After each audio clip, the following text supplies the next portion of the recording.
Am I on now? All right, good. All right. Thank you very much, Susan, and thank you all for coming. It's nice to see a lot of friendly faces out there and some new faces. And I want to really thank the Book House for having me. As I said before privately, this is one of the great independent bookstores in the United States. We are a book family. My son is an author. My wife, Jan, who's here, is the general counsel of the Authors Guild. And so our lives are really enriched by books and built around books. And it's just great to be in one of the great bookstores in this country. As Susan mentioned, I had another book around 6 months ago called Priceless. And I did a similar book tour at the time. And I felt the need at the time to talk about the background of that book because most people were not familiar with what had gone on there and what the backdrop for that book was. I don't think that's necessary tonight. I think most of you know about Eliot Spitzer and the Spitzer administration, so I think that is unnecessary. The subject matter of this book is known, very well known in this city. It's well known in this state, in the United States. And as I've traveled around the world since this all happened, I've been to Thailand, India, Europe a number of times, and everybody knows about the plague year, as I've called the 17 months which encompassed our transition to power in 2006 and the 14 and a half months of Eliot Spitzer's what I call short and tragic reign. So what I'm going to do, instead of telling you the backdrop, I'm going to tell you why I wrote the book, which is the single question that I'm asked most about this book. What I was asked when this was all happening is, did you know what Eliot was doing? And the answer was no. And now the question I'm asked is, why'd you write this book? So I'm going to tell you why I wrote the book.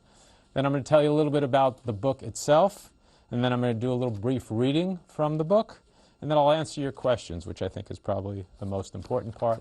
And then if any of you are moved to buy the book, I will sign the book. So why did I write the book?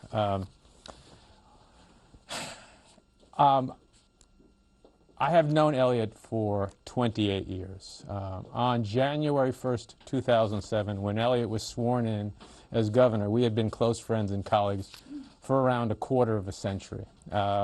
He had been my intern when I was in the Attorney General's office. I was running the antitrust shop for the state.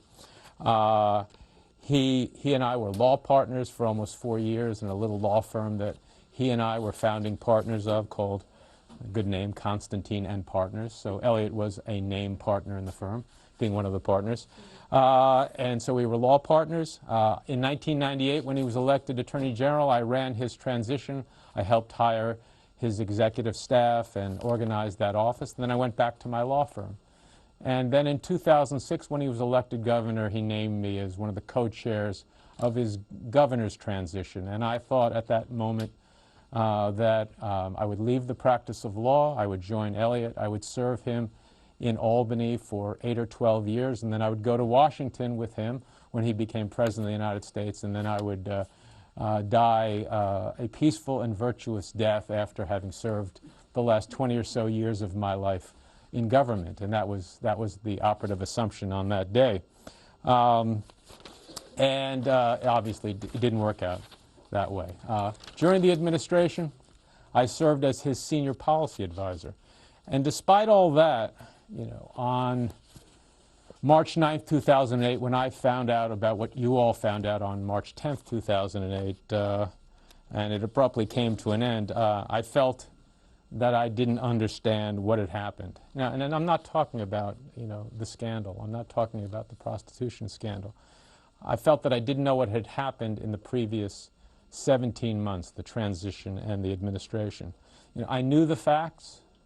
I was there for most of the facts. I was, working in the administration in fairly close proximity to Eliot. But I didn't know the meaning of those facts. So I decided to try to go beyond the mere facts and to look for the truth. That's what happens when you write a book like this, when you really open your mind and explore facts and go beyond mere facts and factoids to the meaning of facts and seek truth. And I did that for myself, initially. I wanted to understand what the hell had happened here. What had happened to an enterprise in which so much hope and expectation had been poured into, and how it all came apart so quickly. And so that's why I did it. And once I did this for myself, I realized that not only I, but the people of the state of New York were in a similar position. On January 1st, 2007, they were told that everything about New York State would change on day one. And on March 12th, 2008, when Eliot resigned, they knew that most things had changed, and they had changed for the worse, frankly. And since then, things in New York State have steadily gotten even worse, and frankly, with no end in sight. I felt that the people of the state of New York deserved to know what happened. And again, not what happened with prostitutes, but what happened with their government. The phrase that was in my head was from another book. It was from the autobiography of Malcolm X. And I remember Malcolm had said, we didn't land on Plymouth Rock. Plymouth Rock landed on us. And I felt that the people of the state of New York, that Plymouth Rock had landed on them. And all they had gotten really was 3 minutes and 46 seconds in 2 public appearances along the lines of, to those who much is given, much is expected, I screwed up, I'm leaving, good luck. And I felt that the people of this state deserved to know a lot more. They need to understand more than that.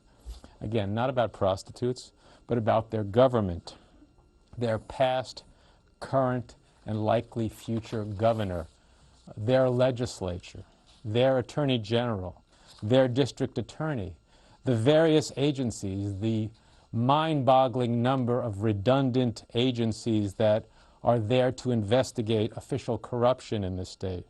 They need to understand what Troopergate was all about. Okay, I don't think very many people know what that's all about, and I think if you read this book, if you read this book, you will once and for all understand what that was all about. What was that driver's license initiative? You remember the, driver's licenses? What the hell was that all about? This book really explains what that was all about. The budgets. People have said, I think it was Clemenceau that said that when making laws is like making sausages. Well, making a budget, especially in New York, is like making scrapple for people who have been to the Pennsylvania Dutch country, which is, it's messier than sausage. We make around $125 billion worth of scrapple every year in the state of New York. This explains how that scrapple is made. Remember that controller election when Alan Hevesy pleaded guilty to a crime and had to be replaced? What was that all about? This book explains what that was really all about. The ongoing nightmare in this state of the failure to properly compensate both judges and legislators in this state. Everybody says, yeah, well, they're paid enough. That is an ongoing nightmare in this state. And, garbage in, garbage out. And this book explains how that happened and why those compensation levels are frozen where they were 11 or 12 years ago. This book explains the calamitous failure to reform school funding and Medicaid spending in the state, and to upgrade public higher education, and to reform the inefficiency of the state's roughly 5,000 local governments. All of that foundered as a result of this historic failure of this plague year.